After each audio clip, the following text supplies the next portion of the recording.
Assalamualaikum warahmatullahi wabarakatuh. Alhamdulillahirabbil alamin. Wassalatu wassalamu ala asrafil anbiya'i wal mursalin sayyidina wa maulana Muhammadin sallallahu alaihi wasallam alladzi la nabiyya ba'dah. Amma ba'd. Om Swastiastu, Namo Buddhaya, salam kebajikan. Saudara-saudaraku sebangsa dan setanah air yang saya cintai, saya banggakan. Jumpa lagi bersama channel Jagat Mataram Official. Pada kesempatan kali ini saya akan membacakan tulisan terbaru dari Kiai Haji Imaduddin Usman Al-Bantani yang berjudul Antara Gus Fuad Plerit dan Teuku Iqbal Johar atau TIJ. Sebelum saya bacakan, saya sarankan dulu kepada teman-temanku sekalian, saudara-saudaraku sekalian, ketika menonton channel ini untuk jangan di skip agar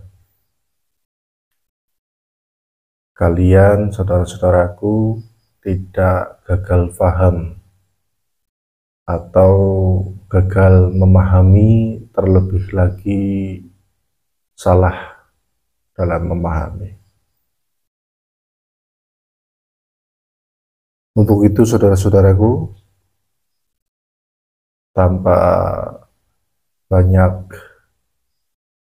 bicara panjang kali lebar, saya bacakan tulisan terbaru dari Kiai Haji Imaduddin Usman Al-Bantani. Siapa yang tidak kenal Gus Fuad Plerit dan Teuku Iqbal Johar atau TIJ? Keduanya adalah pejuang yang pemberani dalam polemik nasab Habib yang terputus. Keduanya memegang peranan yang sangat signifikan. Tesis penulis Kiai Haji Imaduddin Usman tidak akan mempunyai frekuensi sebagaimana sekarang tanpa peran keduanya. Tentunya tanpa mengurangi peran penting sahabat perjuang lainnya. Penulis membahas secara khusus kedua tokoh ini di antara tokoh-tokoh penting lainnya karena adanya dinamika media sosial yang membicarakannya, terutama para pendukung Ba'alwi yang merasa senang dengan sahut menyahut keduanya, baik secara terus terang sebagaimana TIJ atau secara satir sebagaimana Gus Fuad. Sebagai orang yang memiliki proporsi dan narasi logika yang sama dengan keduanya akan fenomena Ba'alwi, penulis memahami bahwa keduanya memiliki cara pandang yang sama akan nasib bangsanya.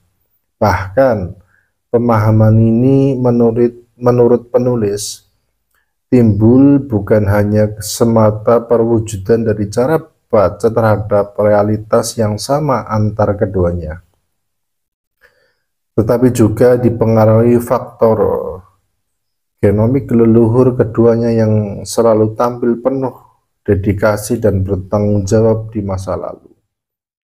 Pemahaman demikian penulis ambil konklusinya dari pergumulan selama polemik nasab ini berlangsung dengan berbagai pihak, baik yang pro maupun yang kontra. Keberanian adalah fitrah setiap manusia sebagaimana ketakutan. Tetapi ada orang yang memiliki sanad genetik atau urutan leluhurnya selalu tepat berada dalam posisi sebagai orang yang mampu mengelola keberaniannya untuk manfaat banyak orang.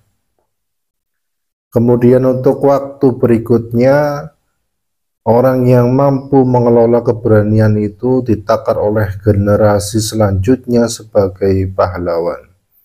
Ketika penulis menoleh terhadap kesejarahan leluhur orang-orang yang hari ini berdiri tegak bersama penulis, ternyata kebanyakan mereka adalah orang-orang yang memiliki genomik kepahlawanan di masa lalu. Dalam bahasa Al-Quran yang demikian itu disebut dzurriyyatan ba'duha min ba'din. Penulis meyakini seyakin-yakinnya bahwa terputusnya nasab alwi yang berlangsung hari ini akan membawa banyak maslahat bagi berbagai pihak, baik kemaslahan dari sisi sosial, keagamaan maupun dari sisi sikap kebangsaan atau nasionalisme. Bagi bangsa Indonesia umumnya dan umat Islam khususnya tidak terkecuali Pak Alwi sendiri. Semua akan dapat belajar untuk bisa memposisikan diri dalam peran sosial keagamaan dan kebangsaan dengan posisi terbaik masing-masing, dengan semangat egalitarisme dalam nilai dasar dan status moral yang mencerminkan keadaan alami sebagai seorang manusia, yaitu kemerdekaan. Setiap tafsir keagamaan yang bertentangan dengan nilai kemerdekaan dan kesetaraan alami manusia sejatinya adalah tafsir primitif yang perlu diadakan verifikasi relevansi telaah ulang, misalnya tentang penghormatan kepada manusia bukan berdasarkan prestasinya tetapi hanya berdasar keturunannya. Al-Quran sebagai kitab suci umat manusia, khususnya umat Islam, menegaskan bahwa kemuliaan manusia diukur dari ketakwaannya dan ketinggian derajat diukur dari iman dan ilmu pengetahuan. Usaha-usaha di atas akan lebih mudah dieksekusi jika mereka yang memiliki keuntungan genomik, misalnya sebagai sayyid dan syarif atau bangsawan keraton, berada di garda terdepan sebagai pioner kampanye nilai-nilai kesetaraan itu. Sebagaimana misalnya dulu Raden Mas Suwardi Suryaningrat meninggalkan nama kebangsawaannya dengan mengganti namanya menjadi Ki Hajar Dewantara. Satu ungkapan warisan yang sampai hari ini masih terlukis dari Ki Hajar Dewantara adalah lebih baik mati terhormat daripada hidup ternista.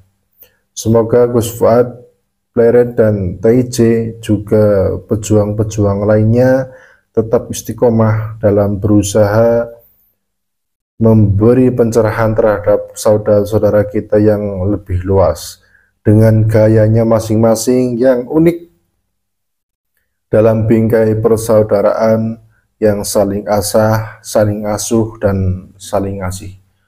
Demikian itu tulisan Kiai Haji Madudin Usman Al-Bantani yang saya bacakan. Tetap jaga perdamaian negara kita, tetap saling asuh, saling asah, dan saling asih. Begitu saudara-saudaraku sekalian. Tetap jaga NKRI, harga mati Nusantara milik kita. Wassalamualaikum warahmatullahi wabarakatuh.